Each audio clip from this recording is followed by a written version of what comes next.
Hello, lovely friend. I am Dr. Mary Barson. And I'm Dr. Lucy Burns. We are doctors and weight management and metabolic health experts. And this is the Real Health and Weight Loss Podcast. Hello, my lovely friend, and welcome to this episode of the Real Health and Weight Loss Podcast. I am Dr. Mary Barson, and today I am thrilled to be joined by our fabulous guest, Dr. Nelum Dharmapriya. Nelum is a GP with over 30 years experience working in the UK and Australia. She located from Manchester to Brisbane and co-founded a thriving medical centre just north of Brisbane. And Dr. Nelum is a passionate advocate for good metabolic health, particularly for women in their midlife. Dr. Nelum is the founder of Whole Food Revolution, which uses the 3 keys of science, mindset, and lifestyle to help women in their 40s and beyond improve their metabolic health. She has a special interest in insulin resistance, women's health, and cardiometabolic disease, and she is a great advocate for greater recognition of the unique health needs and health risks facing people from South Asian communities.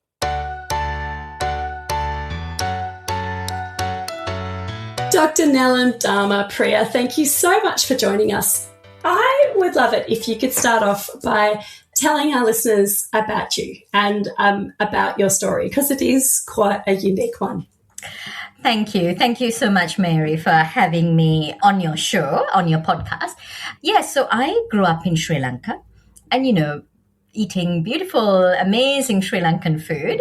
When I was 21, I went off to study medicine in Scotland, which was a very, very, it was a crazy experience because it was kind of, the two polar opposites in terms of weather and everything. But I really enjoyed that experience. And then, I did medicine. I studied medicine. It was culturally, it was quite challenging because at the first year at least.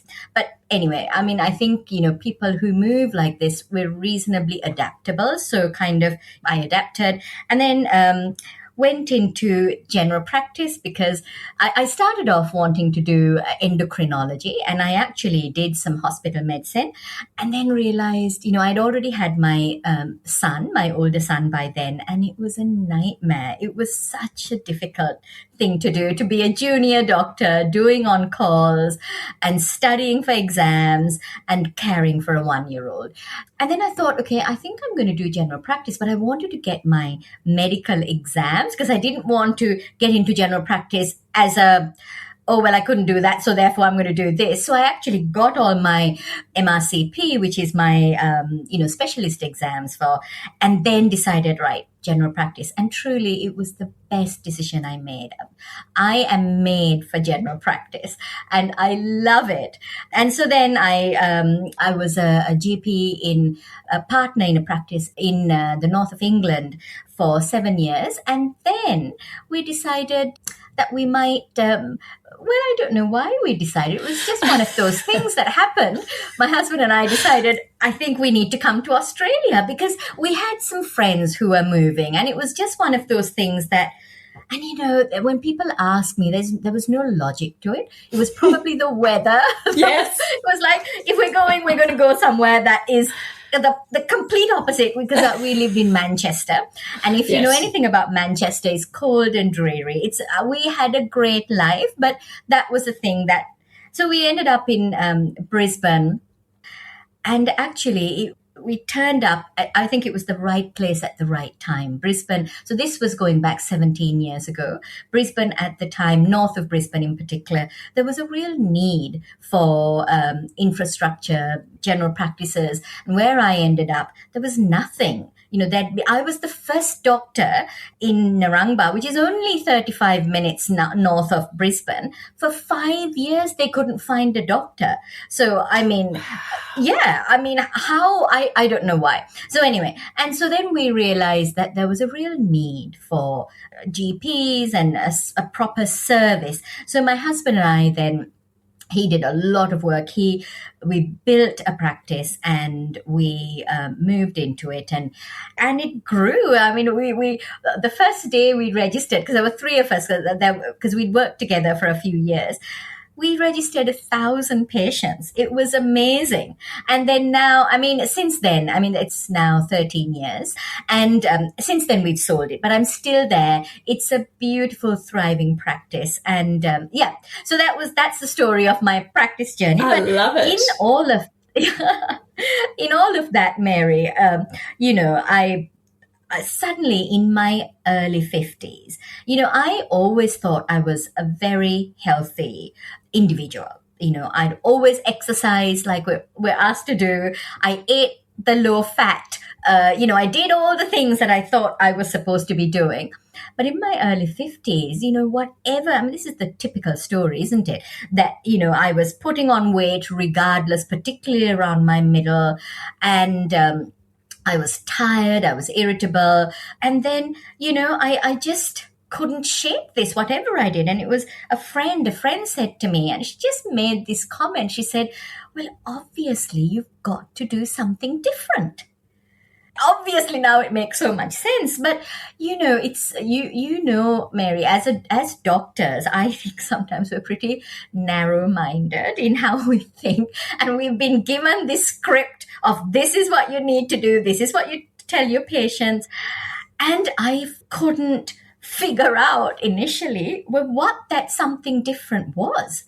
It was like, well, we're conditioned, aren't we, and ingrained in our training that this is what you do. You eat less and you move more. That was it. I mean, and you eat low fat, and that's what and it was only, so I was looking, what was it that I was looking for? And then this article popped up in OzDoc, written by one of our own low-carb advocates, Dr. Liz Fraser. And it was like, oh my gosh, this is what I've been looking for. And it changed my life. It changed my life. Well, it wasn't easy to change my life because I do come from Sri Lanka and that's what I eat. So when I heard about low carb, well, first the realization that insulin was so important. And then when I heard to actually get to that, I really needed to reduce the carbs. That was like, well, how am I supposed to do that? Like, that's not, every meal I eat is carbs. And so it took me about 2 months to get my head around that. And then I eventually thought, you know what, Nelum, you've got to do something. You've got to, make this happen. And then I thought, okay, and so I made slow changes, and within 3 months, and we know in the low carb world that that's what happens, that things change very rapidly. So it changed my life. It changed because I was also at that time diagnosed as pre-diabetic. So that was a real worry because I have a very strong family history, like a lot of South Asians, of type 2 diabetes in my family. And my mum was diagnosed at the same age that I was at the time, at 52. So, and then my coronary calcium score came up as intermediately raised. And that also was like, I was like, oh my gosh, what's going on here? So everything in my health changed. I became, I lost the weight, particularly all that belly fat, all my metabolic markers improved.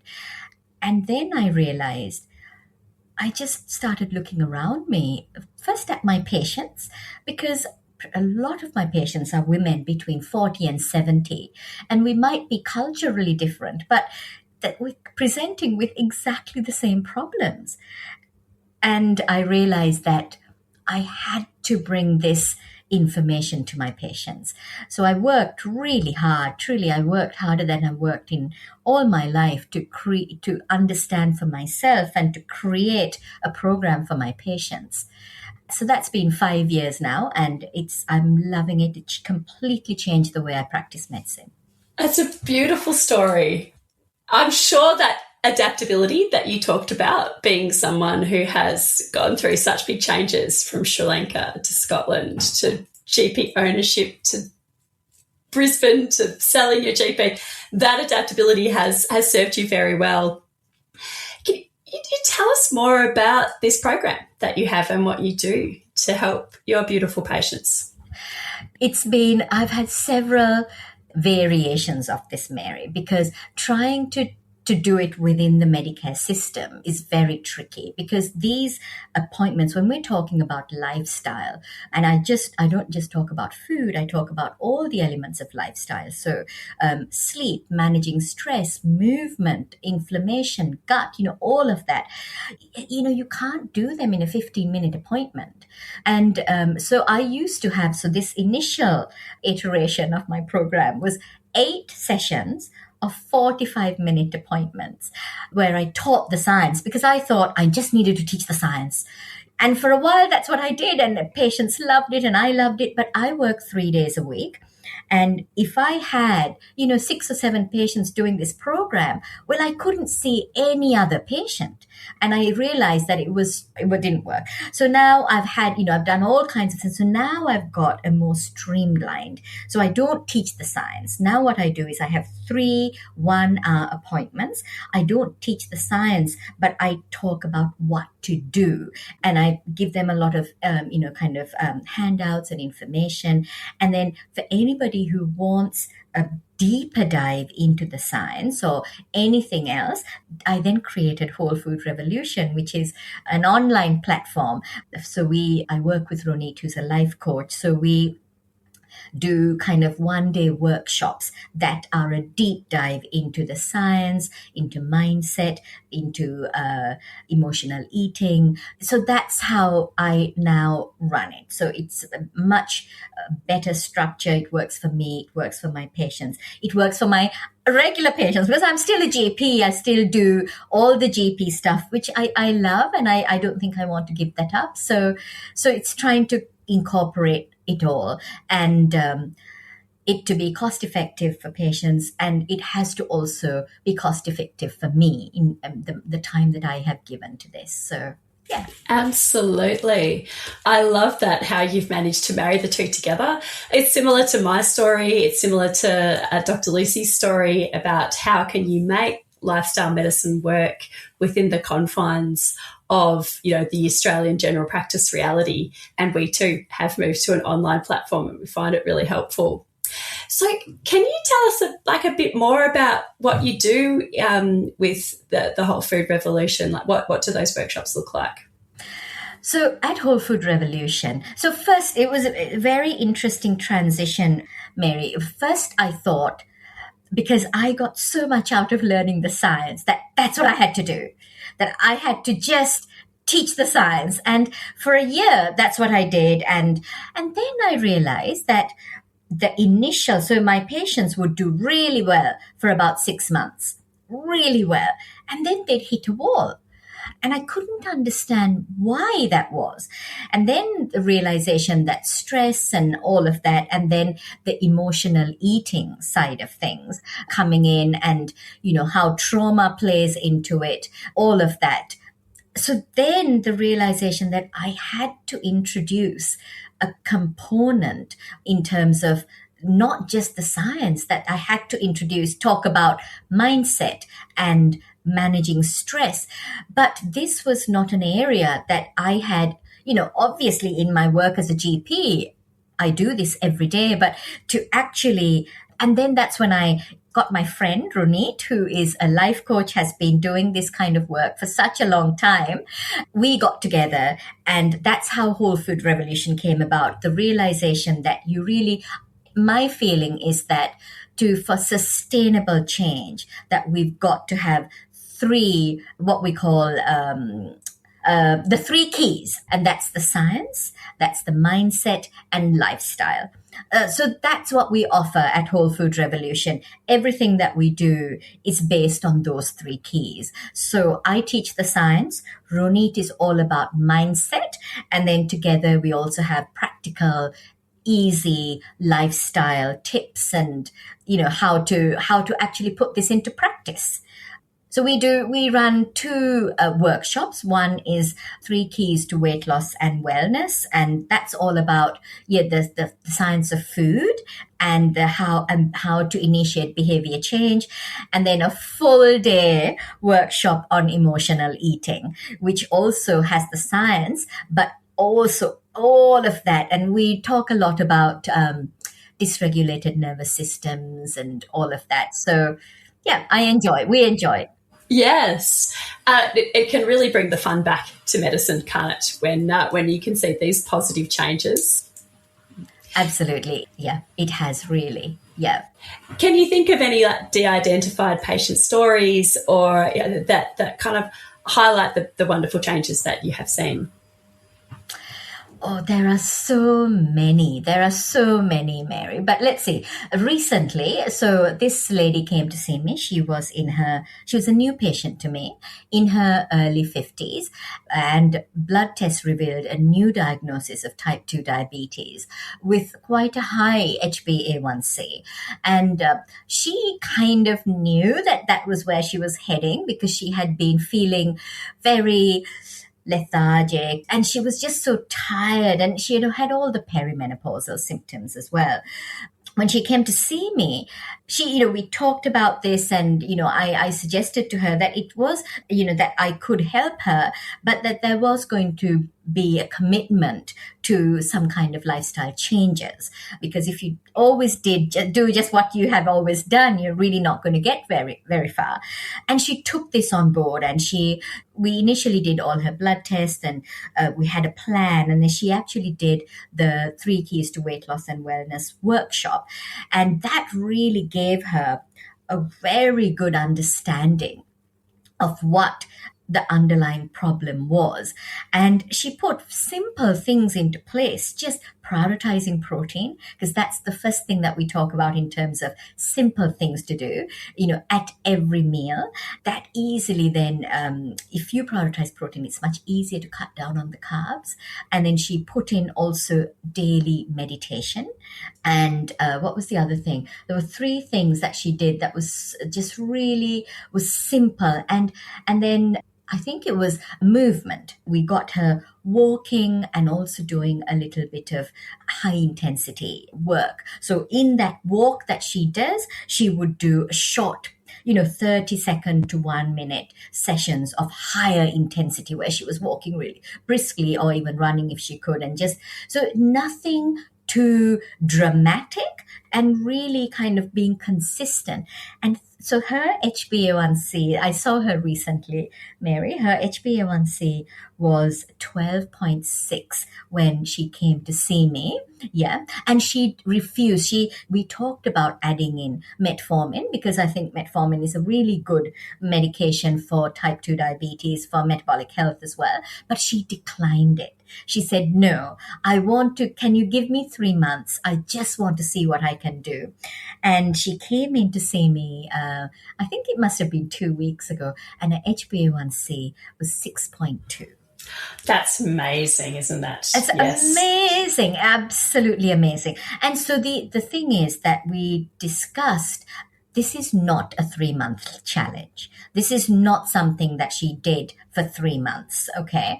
And that somehow it is miraculous and that we talked about the fact that she is and always will be carbohydrate intolerant, that she always has to be aware of that. And so she is so happy with her results. She's lost 6 kilograms in weight and 10 centimeters off her waist. And so that is so good. And she just feels better. But the next step, now we are adding in strength training, because I think for women in their over 40s, that is so important. So many stories like this. And Mary, I'm not saying that it's easy, that this is it and it's a fairy tale ending and she will never have problems again, because lifestyle is difficult. And when stresses and challenges get in the way, people do kind of revert back to their old patterns. But I think having somebody like myself and Ronit who can support and guide and encourage, I think is the important bit here. Yes, I love that. Recently, you did a video on low carb down under about low carb eating for people of a South Asian origin, and it's going gangbusters. That YouTube video, if you haven't watched it, you definitely should. From your beautiful, unique perspective, could you expand on that? The particular challenges in South Asians. Yes, yeah. Yeah. So South Asians, so I just had to define South Asians because people have, even as South Asians, think that we're something else for some reason. Anyway, South Asians, okay, they might, like, people say Southeast Asians. No, we're not Southeast Asians, we're South Asians. So South Asians are India, Pakistan, Nepal, Bangladesh, Sri Lanka, Maldives, Bhutan. Some include Afghanistan. So it's 25% of the global population, Mary. And South Asians, the issue with us, I'm included in there, is that we are prone to metabolic dysfunction much earlier than other ethnic groups, particularly earlier than the white European ethnic group. So 10 to 15 years earlier, we see the onset of type 2 diabetes, heart disease, non-alcoholic fatty liver disease, kidney disease, all of this, high blood pressure. And so this tends to affect the group, particularly the working population. And this, not only is it early, it also progresses faster. A lot of people would say, but you're not overweight. Even when I was, well, I will talk about that when I actually was overweight, because in South Asians, we don't tend to put on a lot of body fat on the outside. We have a low personal fat threshold, so we can't actually put a lot of fat on the outside. So because of that, it predominantly goes into our visceral fat depots and into our organs. So we get this organ dysfunction and inability for the liver to work properly, for muscle cells to do its job in the way that other ethnic groups are able to. So there's genetic predispositions. It's the way that it's our phenotype. It's the way that we are made. So generally, South Asians tend to have a bigger belly, like we're kind of apple shaped with very thin arms and legs, and we also have low muscle mass. That's how we are born. We tend to have lower muscle mass, and then put together the lifestyle factors. Most of you know what South Asians eat. It's a lot of rice, it's roti, it's chapati, it's the sweets. Sometimes, as growing up, I ate these foods 3 times a day. I would have rice 3 times a day. And then also, particularly the diaspora having moved out of South Asia into countries like Australia, America, UK, Canada, Middle East, all of those. So then being exposed to a lot of processed foods that we may not necessarily have had access to back in our home countries. I mean, saying that, it is not now. There's plenty of access in South Asia itself, but then that exposure to industrial seed oils and excess sugars, even and these foods that are, or these, what are they? Well, food-like substances. Yes, food-like substances that are easy, convenient, cheap, all of that. And then also South Asians really do not like to exercise. We really very little exercise, very little. I mean, I cannot. The younger generation, things are changing, but somebody who is 40 and above, like any form of strength exercise, it is very few people that does that. So we already have low muscle mass. With age, this tends to deteriorate, as you know, and then we don't do anything to actually maintain it. A lot of the diet particularly in the Indian subcontinent, a lot of people are vegetarians, and as South Asians age, we tend to, just for cultural and religious reasons, eat less protein, become vegetarian.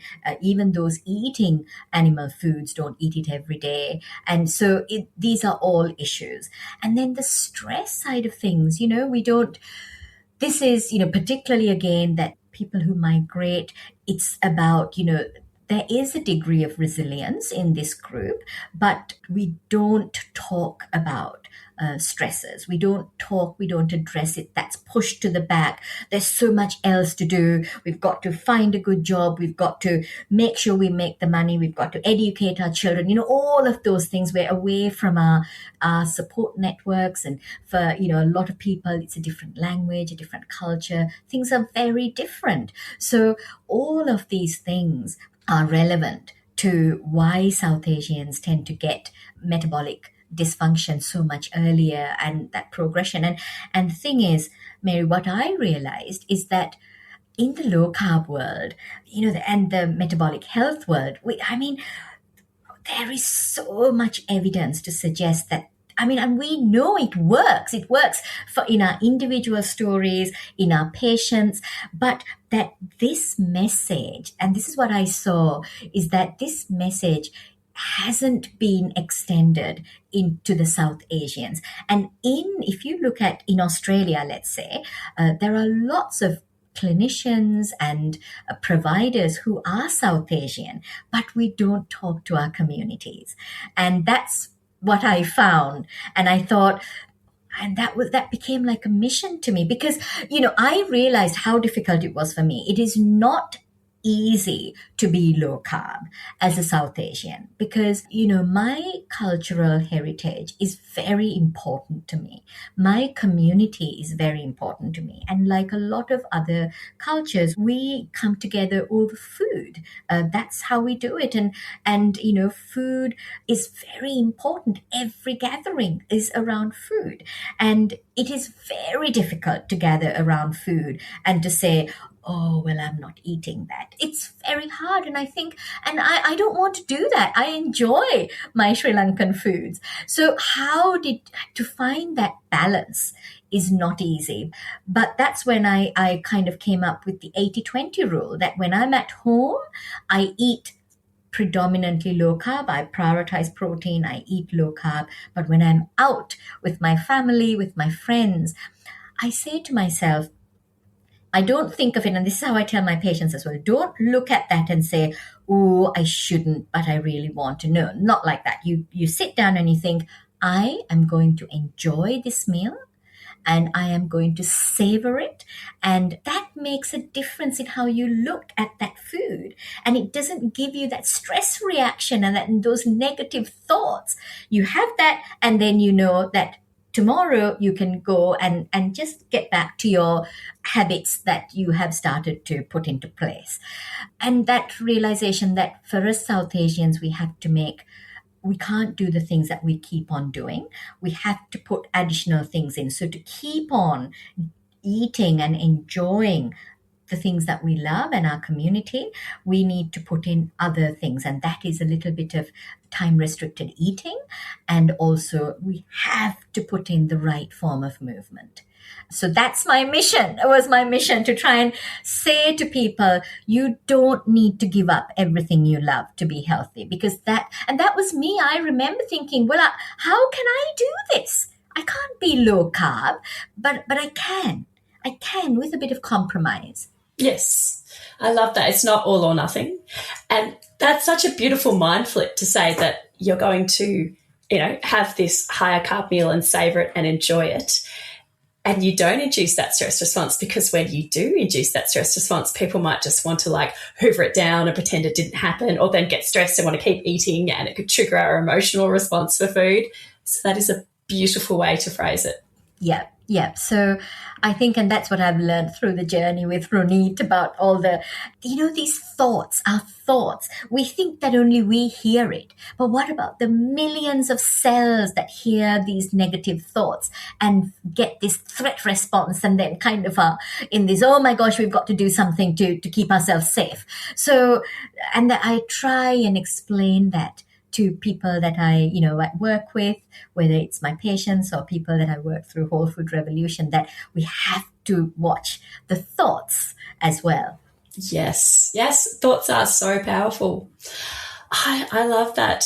So for all our listeners out there who are listening to you, to your inspiring story, to the fabulous things that you do, could you give tidbits of some great advice about where to start if people are feeling stuck or overwhelmed or in that stress response? What would be your advice about how to just get some traction? So I think what worked for me and what works for my patients is prioritizing protein. So it's not about saying you can't have this and you can't have that. It's saying you actually have to have more protein, and start with breakfast. Just if you can't do anything else, that first meal that you have, let's increase the protein, whether it's eggs or good quality bacon if you're eating that, or a vegetarian protein. Like the South Asians will have a lot of things like various dals and lentils and pulses. Really kind of prioritize the protein. Yogurt, good quality cheese, anything, and think outside the box. So one of the things that I do is I always do some air fried chicken. It's in the fridge. Boiled eggs are in the fridge. And so if, that in the morning, so I don't have to think about it. And chicken, I find you can eat cold. So it's already cooked and it's a perfect kind of cold if you're kind of, you don't want to be warming up or whatever. So start with breakfast. Just add protein and swap out the carbs, the rice, because South Asians do eat rice for breakfast as well, the cornflakes, the oats, all of that, swap it out for a protein. And that just starts you off better. You feel your blood sugars are more stable. You are fuller for longer. You don't tend to get the cravings as much. So I think, and if you to yourself can prove, oh, actually, I can go 4-5 hours without now thinking of food, that's where you start. And that naturally then, the rest of it, if you prioritize protein, you naturally can reduce your carbs. Yes. That is perfect. I often like to ask this question to our beautiful guests. Like, when you think about the future, what is it that excites you? What gives you hope? Well, Mary, something really incredibly exciting happened, didn't it, at the beginning of this year with the new dietary guidelines released by the US. I think, that I think is so optimistic because a lot of countries, the dietary guidelines follow the US. So we're not there yet, but I think the fact that the recognition that, that we can have good fats, that protein is important, that vegetables and fruits are important, that all, whole food, prioritize protein, good fats. It doesn't necessarily have to be low carb because not everybody needs that, but those I think are so important. And I think, so that's what excites me, that possibly in the next 5 years that Australia also will get there, that this message will reverberate around the world and it won't be so difficult for the likes of us to kind of educate our patients and share this knowledge. Yes, I do. I share your hope and enthusiasm, and I think that that this is just the beginning and that better things are coming, thanks to the likes of good people such as yourself. So thank you so much for coming on the podcast today. I've really enjoyed it. You have such a beautiful story to tell and such a beautiful way of telling it.